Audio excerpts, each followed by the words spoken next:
En ce moment, nous nous éloignons du point printemps. Et nous faisons route vers le solstice, le début de l'été. Nous y serons dans 12 semaines. Bientôt, ce sera la conjonction annuelle Terre, Soleil, Saturne. En 1997, Vénus arrive dans le même alignement. Cette triple conjonction est invisible. Tout se passe derrière le Soleil. Mais vous pourrez la voir ici, sur votre écran. Début 97, on voyait Vénus le matin, à droite du Soleil. En 3 mois, Vénus, proche du Soleil, plus rapide que nous sur son orbite, a fait tout ce trajet et se glisse derrière le Soleil. En début d'année, la Terre était ici et on voyait Saturne le soir à gauche du Soleil. Dans ces 3 derniers mois, Saturne n'a presque pas bougé. Mais nous avons parcouru le quart de notre orbite. Et voilà, on ne peut plus voir Saturne qui est en alignement derrière le Soleil. C'est caché par le Soleil qu'il traverse le ciel. Voici comment le balai planétaire nous amène à la triple conjonction. Vénus nous a dépassés, Saturne n'a fait qu'un petit bout de chemin, mais comme en même temps la Terre s'est déplacée, tout le monde se retrouve aligné. Saturne, Vénus, le Soleil et la Terre. La lumière du Soleil ne met que 8 minutes pour arriver jusqu'à nous. Le Soleil et les planètes sont tout près de nous, c'est notre voisinage.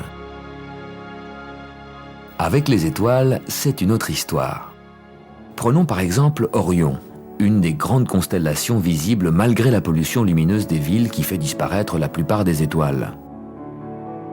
Orion est composé de 8 étoiles principales. Imaginons qu'on regarde Orion, non pas de la Terre, mais d'un autre endroit de l'univers. Là, on voit que ces 8 étoiles se trouvent à des distances très différentes. La lumière qui nous parvient aujourd'hui de ces étoiles est partie de là-bas à des siècles différents. Nous montrant des étoiles au temps de nos grands-pères, d'autres à l'époque de Charlemagne, ce sont des images venant de siècles différents qui se superposent et qui forment l'image d'Orion.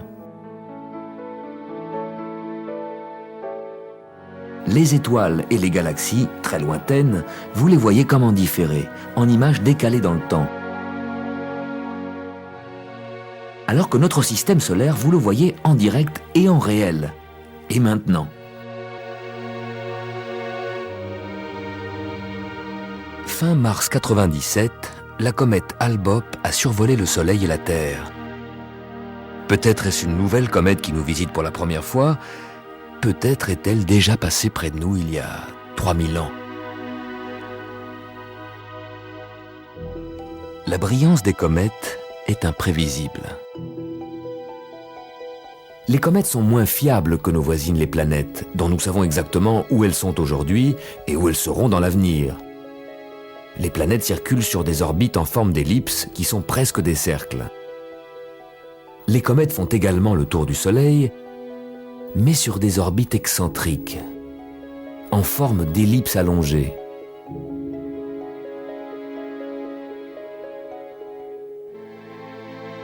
On compare les comètes à des boules de glace et de poussière. En s'approchant du Soleil, elles se réchauffent et elles éjectent d'énormes quantités de gaz et de poussière.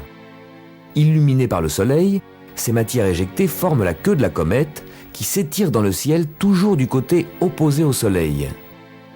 Mais il est difficile de prédire combien de gaz la comète va éjecter, donc de savoir si elle sera plus ou moins visible.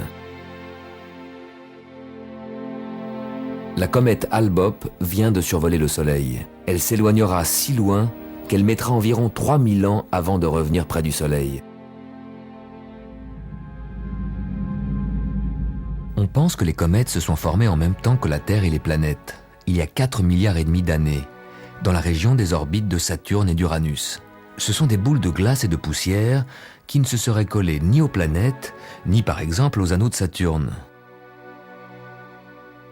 Puis les planètes géantes Jupiter et Saturne ont provoqué pas mal de perturbations et ces boules de neige sales ont été éjectées aux limites du système solaire, vers cette bulle lointaine appelée le nuage d'Oort, qui contient des milliards de noyaux de comètes. Ici, on est tellement éloigné du Soleil que sa force d'attraction n'agit presque plus. Il suffit d'une faible impulsion pour renvoyer une de ces boules vers l'intérieur du système solaire. Après un voyage de quelques millénaires, voici une nouvelle comète qui s'illumine à son passage près du Soleil et qui, au cours des prochains millénaires, retournera vers la banlieue du système solaire. Mais parfois, une comète est captée par une planète géante, comme Jupiter. Et là, c'est la fin de la comète.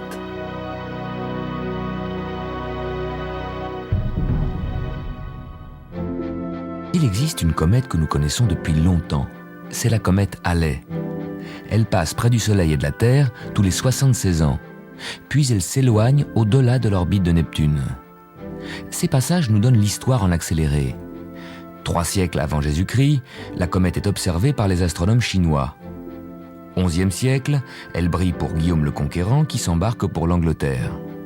14e siècle, la comète inspire le peintre Giotto. À chaque passage, on observe la comète, mais on ne sait pas que c'est toujours la même.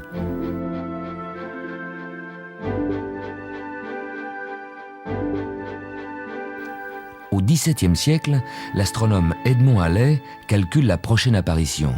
C'est pour dans 76 ans. Trop tard pour lui. Mais quand la comète réapparaît, ses élèves se souviennent et lui donnent le nom de Halley. Depuis, la comète n'a fait que 4 tours. Cela nous donne la mesure de notre système solaire. Les 76 ans que met Halley pour parcourir son orbite, c'est à peu près notre espérance de vie. Les plus jeunes d'entre vous verront passer la comète Halley en 2062.